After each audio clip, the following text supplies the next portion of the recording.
Assalamualaikum warahmatullahi wabarakatuh. We are from group 3. We'll present our material about plant tissue. And I'm Diamond Mena Ramadhani as moderator. And then my partner is Alfa Najla and Sofia Anissa. Okay, the first material will be explained by Sofia Anissa. To Sofia Anissa, time is yours. Thank you to the moderator. I will explain the first material is about meristematic tissue.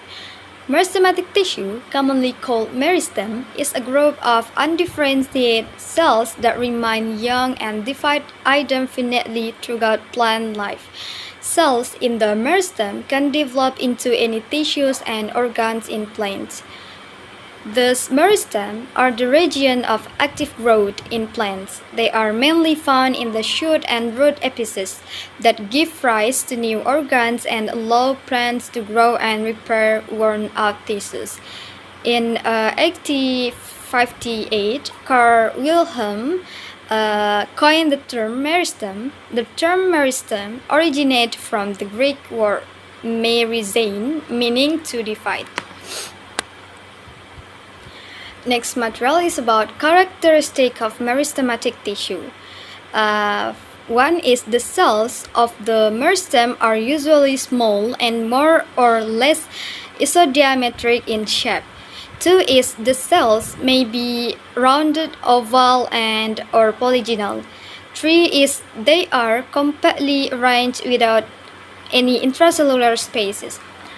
The four is the cell wall is thin and homogeneous and composed of cellulose. And 5 is each cell is filled with dense cytoplasm. And 6, presence of a large prominent nucleus in the cell.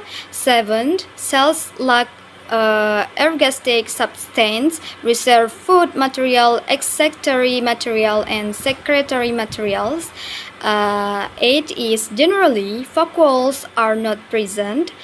9 is the plastids are in the proplastic stage, and 10 is the cells are always capable of dividing indefinitely.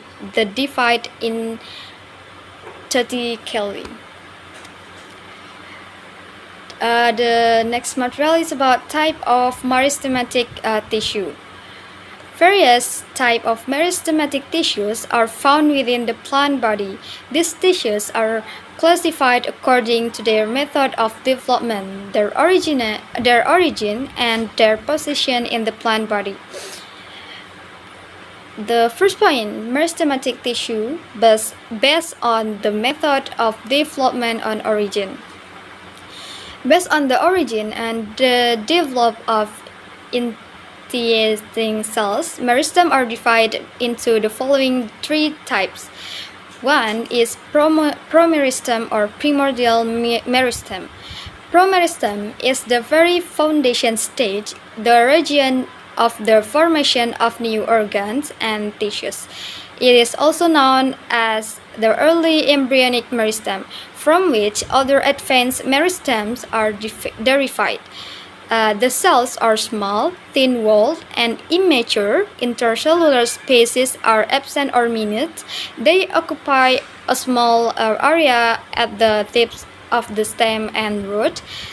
As the cells of the promeristem begin to change in shape, size, and character of the wall and cytoplasm, they have passed the earliest promeristic condition. The next point is primary meristem. The primary meristem originates directly from the embryonic cells. They are present just below the promeristem at the root and shoot apices. The cells remain meristematic throughout the plant's life. The primary meristem establishes the fundamental primary part of the plant.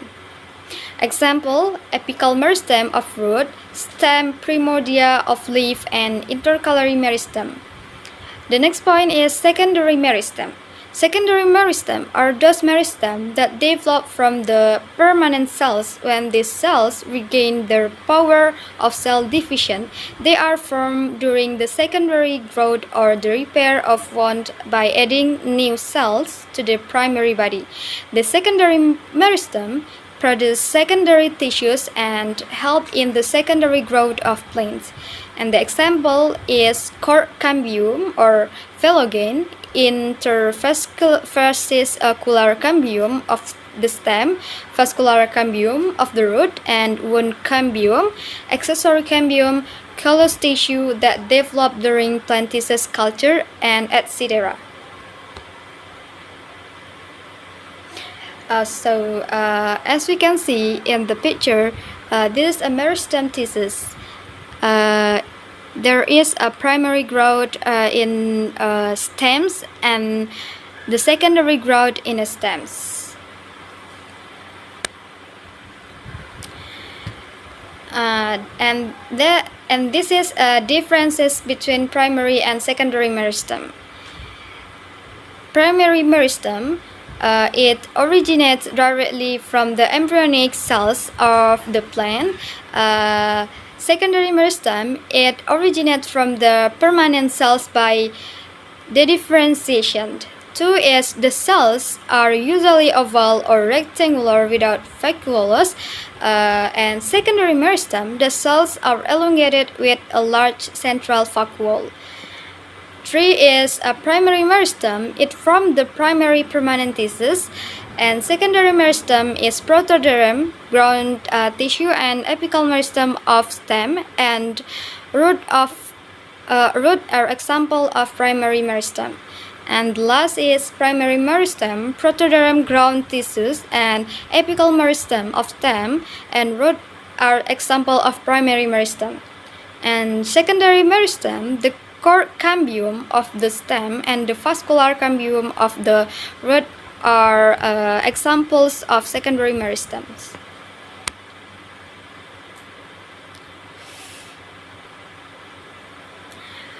Next is meristematic tissues based on their position in the plant body. According to their position in the plant body, meristem are of 3 types: is apical meristem, intercalary meristem, and a lateral meristem. One is apical meristem. So, apical meristem occurs at the tips or growing points of the shoots and roots.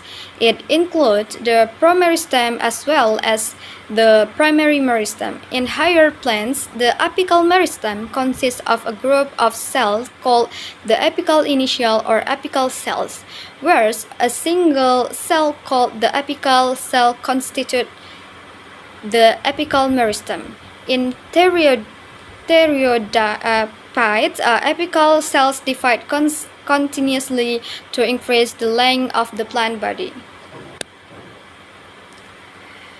2 is intercalary meristem. The intercalary meristem lies between the permanent tissues. They are the part of the apical meristem that get separated to the growth in length of the plant body. Intercalary meristem are usually found at the base of the leaf and the base of the internodus. Also, they occur at the base of the node.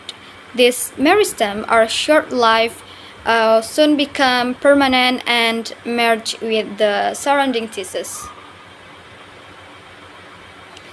And 3 is lateral meristem. Lateral meristem occur laterally in the axis, parallel to the surface of the plant body. They consist of one layer of rectangular cells. These cells mainly divide periclinally and give rise to secondary permanent tissues. The lateral meristem is responsible for the increase in thickness or girth of the plant body. Example of lateral meristem are the cambium of vascular bundles and the cord cambium. So, like the picture at beside is meristematic tissues, is apical meristem, intercalary meristem, and lateral meristem. And And the two types of lateral meristem are, one is vascular cambium, plants that grow in diameter at new tissues laterally in the form of cylinder called vascular cambium. It extends throughout the plant length from the shoot tip to the root tip. Tissues formed by division of vascular cambium are secondary tissues. Vascular cambium is mainly found in perennial plants and rarely in annual plants. And next is cord cambium, also called pelogens, are found in the bark of roots and stems of woody plants, producing the cord cells. They form under the epidermis and are long, slender, parallel to the vascular cambium. In other species, these, like cord cambia, produce flat pieces of bark tissues that fall off as the tree becomes old. And function of meristematic tissues. One is cells of meristematic tissue through active division help to increase the number of cells and initiate the growth of plants organs. Two is it also initiates the development of new organs such as stems, roots, and leaf. And three is meristem are responsible for both the primary and secondary growth of the plants. And four is permanent tissues are developed from the meristematic cells. And five, the intercalary meristem can heal the wounds of plants apart. And the last one is secondary tissues. At example like cord and wood are formed by the activities of meristematic cells. So that's all for me, and giving back to the moderator. Okay, I will present about the material is mature tissue. Mature tissue are tissues that form as a result of differentiation and specialization of cells from the division of meristem tissues.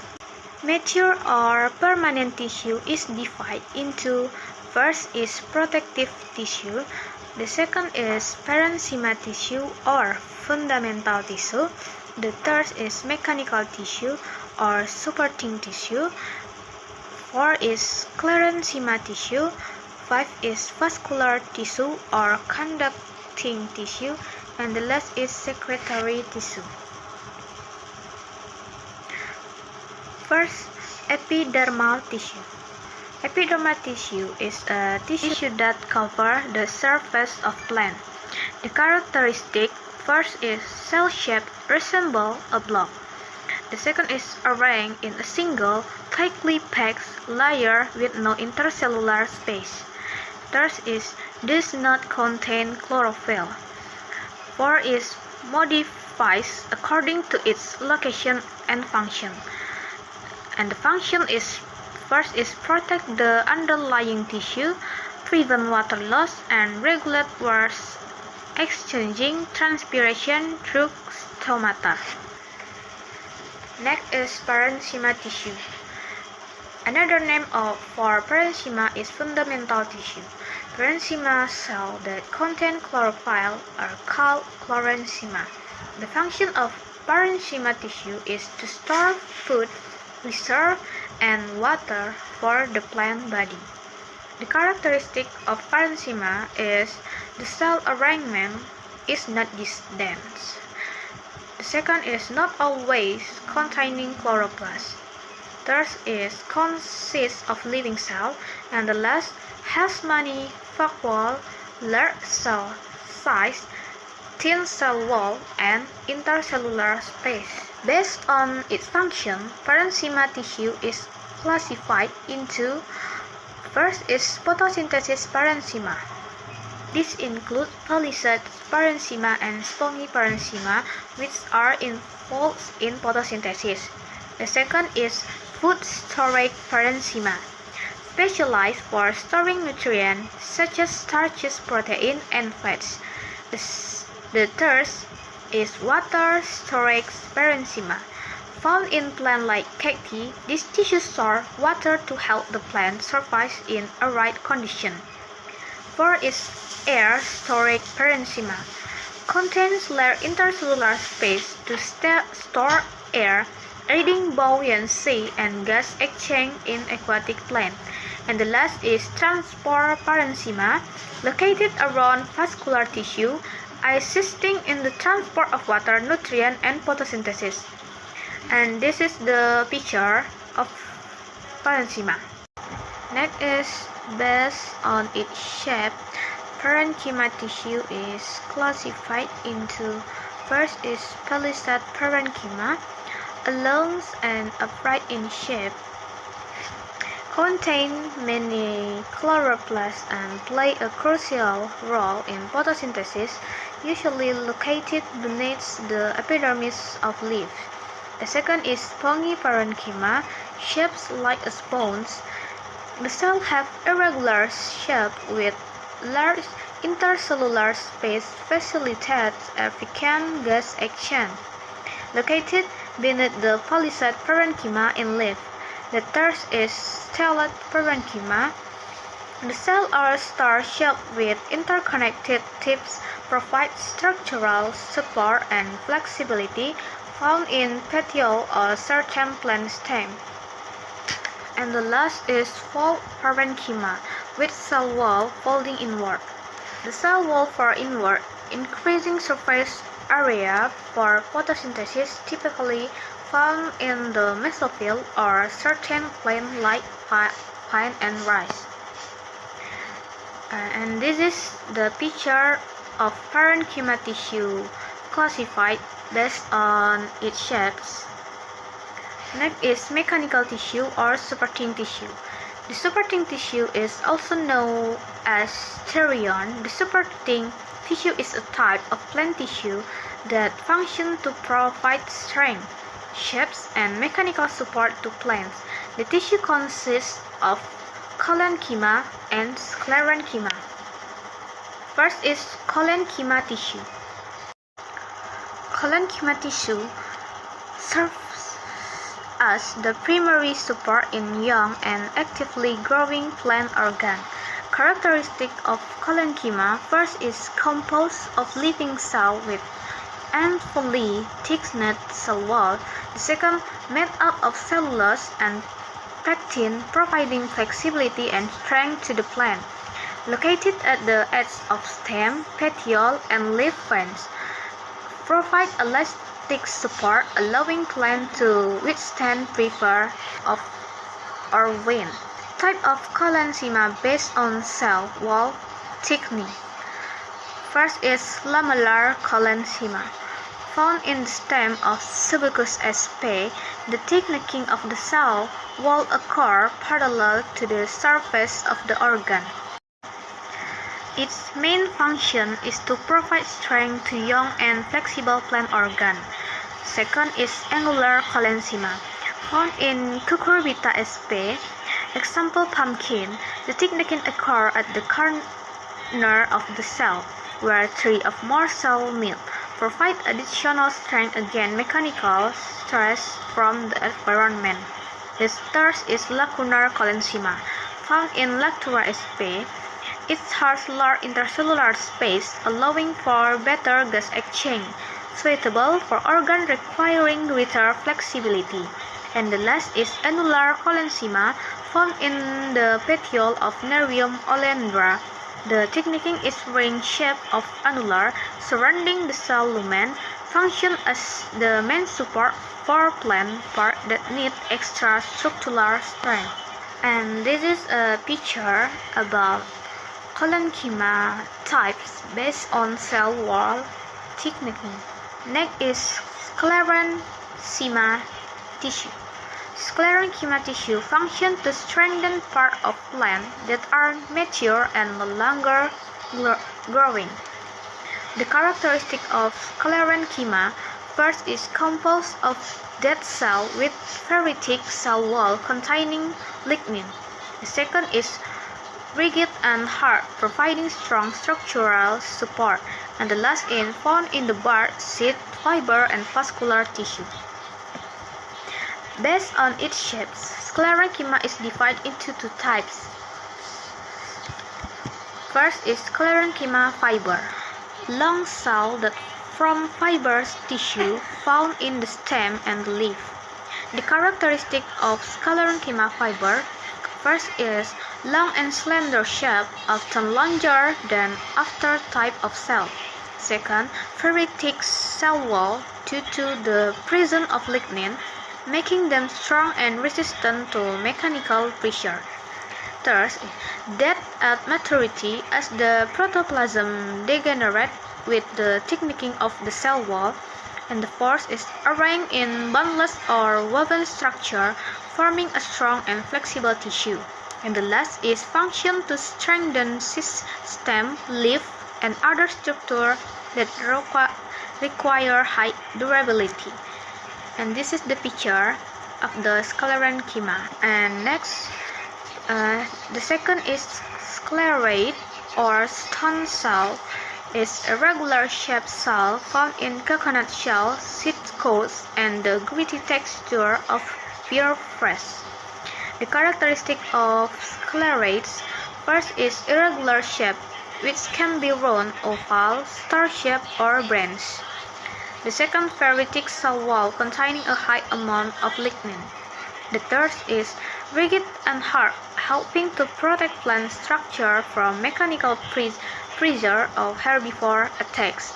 And the last is often found in cluster or scatter with soft tissue.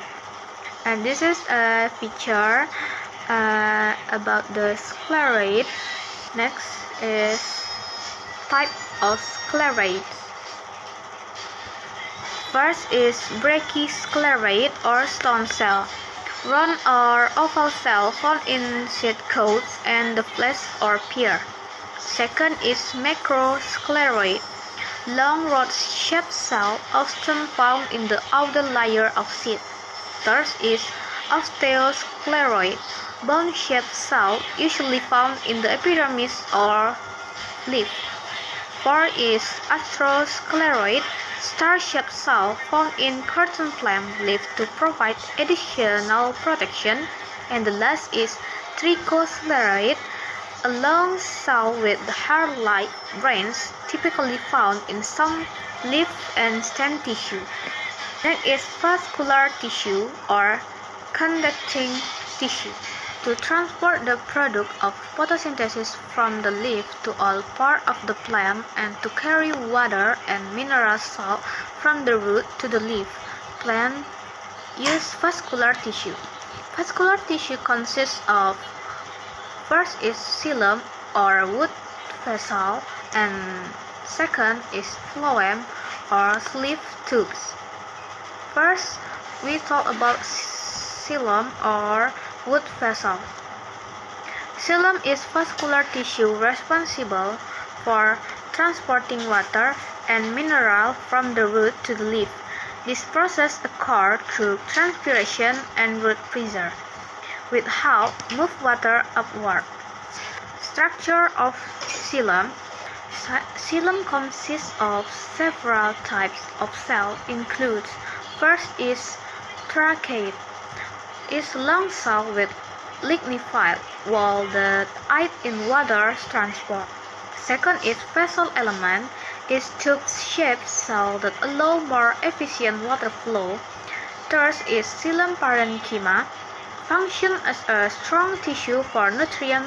And last is xylem fiber, provides structural support to the plant. Function of the xylem, transport water and mineral from the root to the leaf, provide mechanical strength to plant due to presence of lignin in the wall. Next is phloem of sieve tubes. Phloem is responsible for transporting the product of photosynthesis, sugar, and other organic compounds from the leaf to all parts of the plant, including the roots, stems, and storage organs. This process is known as translocation and occurs through osmotic pressure. The structure of phloem, first is sieve tube element, the main cell for transporting nutrient with pore for substance exchange.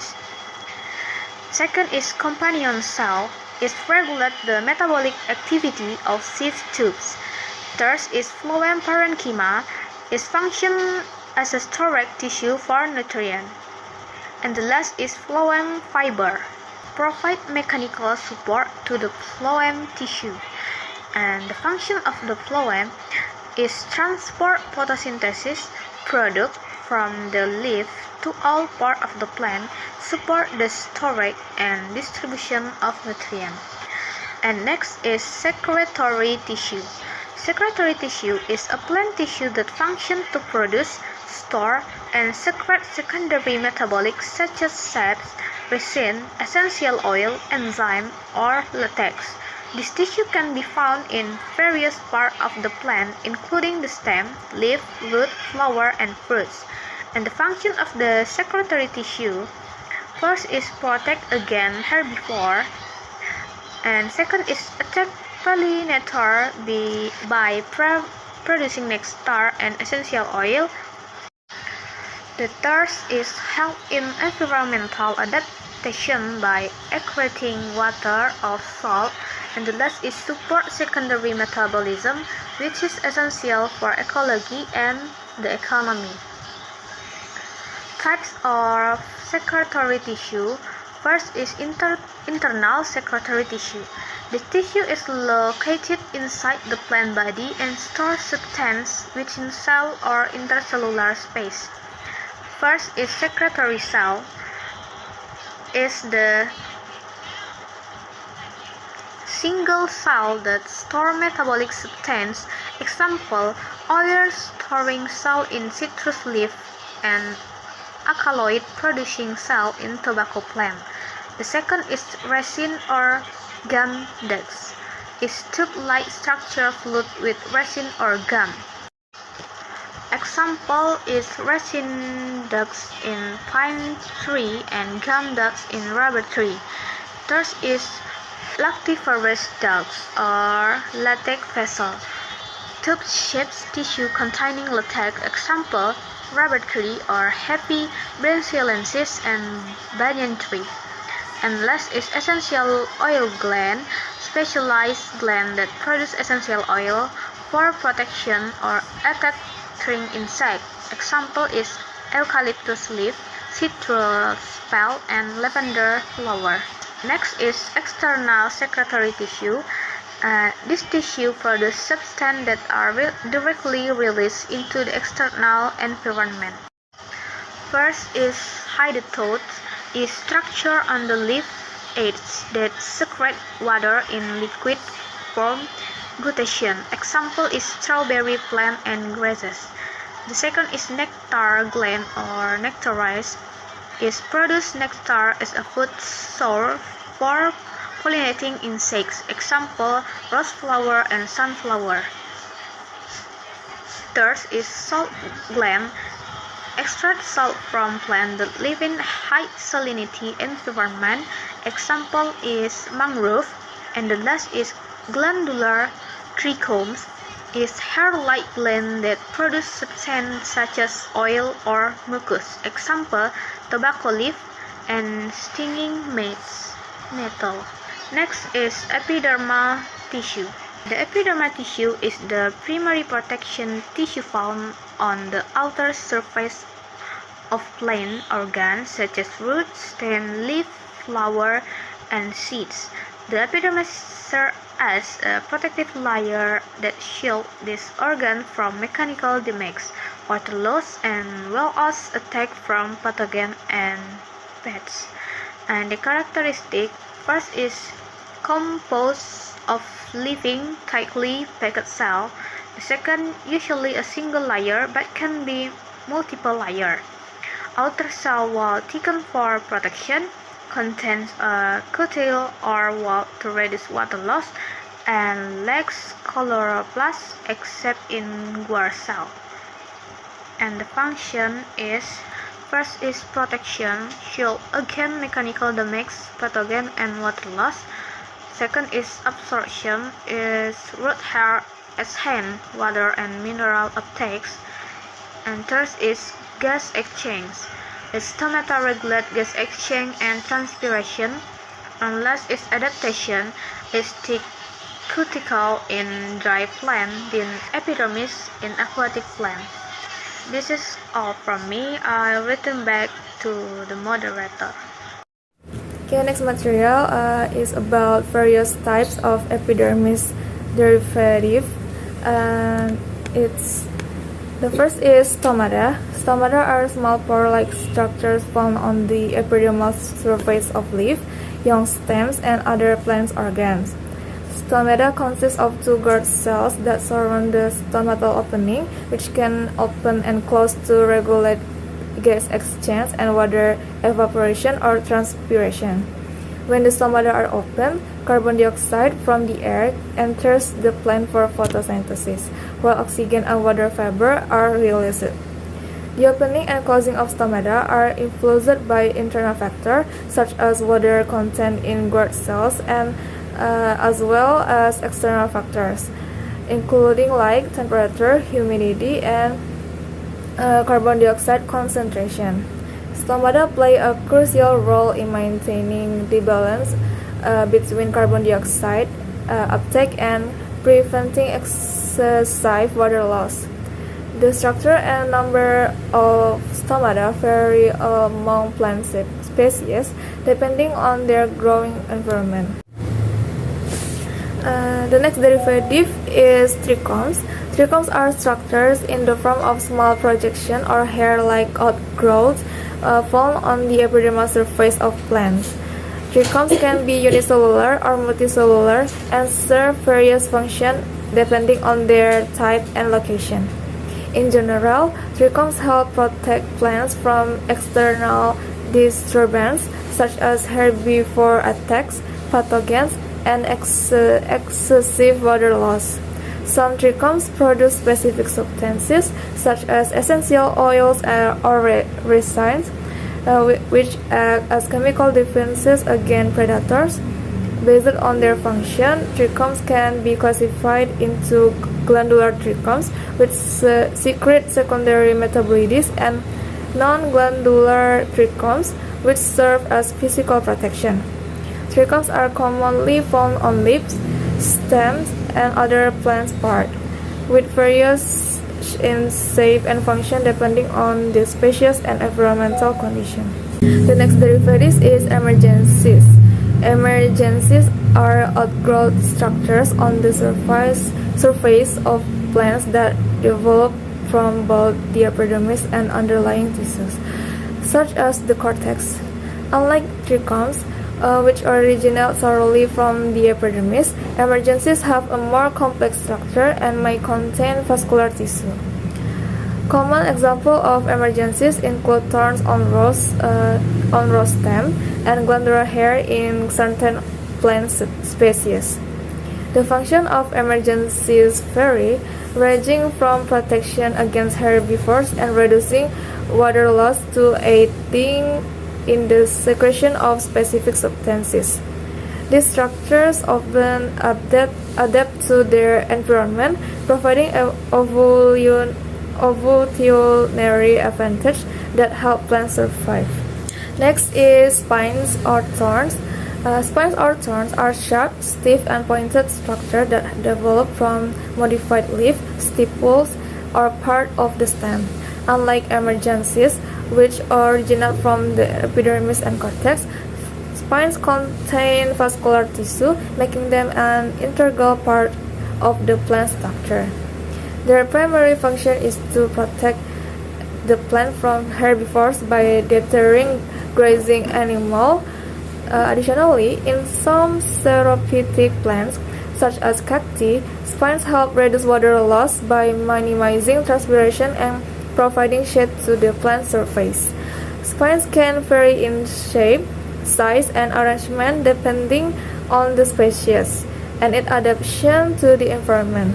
Examples of plants with spines include cacti, hawthorn, and some acacia species, where they serve as a defense mechanism and, in some cases, even a support structure for climbing plants. Next is silica cells and cork cells. Silica cells and cork cells are specialized epidermal cells found in the leaf of certain monocot plants, particularly in the Poaceae. Silica cells contain high concentration of silicon dioxide, which strengthens plant tissues and change resistance to herbivores and reduce water loss.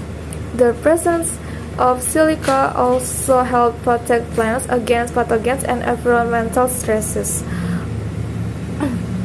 On the other hand, cork cells are filled with suberin, a waxy substance that makes them water resistant and help in reducing transpiration. These cells work together to provide structural support and protection for the plant. The alternating arrangement of silica and cork cells in grasses plays a significant role in their mechanical strength, allowing them to withstand grazing, wind, and other environmental pressures. The last derivative is filament. Filament is a specialized multilayer tissue found in the roots of epiphytic plants, such as orchid and some members of Araceae. This tissue consists of dead cells with thick walls that function as a sponge, efficiently absorbing and retaining water from rain, dew, and humidity in the air. Filament also protects the root inner tissue from excessive water loss and provides mechanical support. Additionally, it helps in gas exchange and prevents desiccation in dry conditions. The presence of filament is a key adaptation that allows epiphytic plants to survive in environments where water availability is unpredictable, such as tree canopies in tropical forests. Next is cord tissue. Cord tissue, also known as phloem, is a protective plant tissue that replaces the epidermis in organs undergoing secondary growth, such as stem and root. It is produced by the cord cambium or phloem, and consists of dead cells filled with suberin, a waxy substance that makes the tissue impermeable to water and gases. This characteristic helps prevent water loss, protect against pathogens, and provide insulation against extreme temperatures. Cord tissue is a key component of the periderm, which serves as the outer protective layer in woody plants. A well-known example of cord tissue is found in Quercus suber, which is commercially harvested for making cord products. Characteristic of cord tissue in plants. The first characteristic is composite of dead cells. Most cord cells are non-living at maturity and lack protoplasm. The cells are tightly packed, forming a protective barrier. And the second characteristic is contain suberin. The cell walls are impregnated with suberin, a waxy substance that makes the tissue waterproof and prevents excessive water loss. The third is function as a protective layer, prevents mechanical injury, pathogen infection, and dehydration. Act as an insulating layer to protect against temperature fluctuations. And the fourth is replace the epidermis in older stem and roots. As plant growth, cord tissue form from the cord cambium and replace the outer epidermis, and then impermeable to gases and water. Due to suberin deposition, cork cells do not allow the passage of water and gases, helping to prevent excessive transpiration. And then contain lenticels for gas exchange. Lenticels are small pores in the cord tissue that allow gas exchange between the plant's inner tissues and the external environment. And then, common in woody plants, found in the bark of trees and shrubs, forming a thick, protective outer layer. Example is cork oak, produce a commercially valuable cork. And then the last is provided structural support. Add strength to the plant body, making stems and root more rigid and durable. Function of cord tissue in plants. The first is prevents water loss. Cord cells are impregnated with suberin, a waxy substance that makes them waterproof. This prevents excessive evaporation and dehydration in plants. And the second is provide protection. Forms a strong barrier against mechanical injuries, pathogen attack, and environment stress. Protect the plants from harmful microorganisms and herbivores. And the third is facilitates gas exchange. Lenticel, a small opening in the cork layer, allow the exchange of gas between the plant's internal tissue and the external environment. Next is reduce the impact of temperature change, act as an insulating layer that helps regulate temperature fluctuations, especially in extreme climates. And the next is strengthen the plant structures. Provide rigidity and support, especially in woody plants, helping them withstand harsh environment conditions. And then replace the epidermis in older stem and root. As plant grows, the epidermis is replaced by cord tissue, which continues to protect the plant as it matures. And the last is assist in wound healing. When a plant experiences injury, cord cells help form a protective layer over the wound, prevent further damage or infection. Next is structure of cord tissue. The first is cork or phloem. Cork is the outermost layer of peridium, composed of that cell filled with suberin, making it waterproof and resistant to external damage. Function as a protective barrier against dehydration, pathogens, and mechanical injury. And the second is cork cambium or phloem.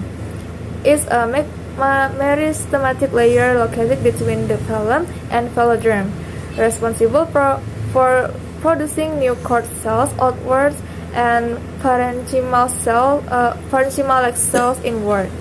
Continues to divide and expand, ensuring the growth and regeneration of the periderms. And the last structure is phloderm or phloderm. Is the innermost layer of the periderms, composed of living parenchyma cell.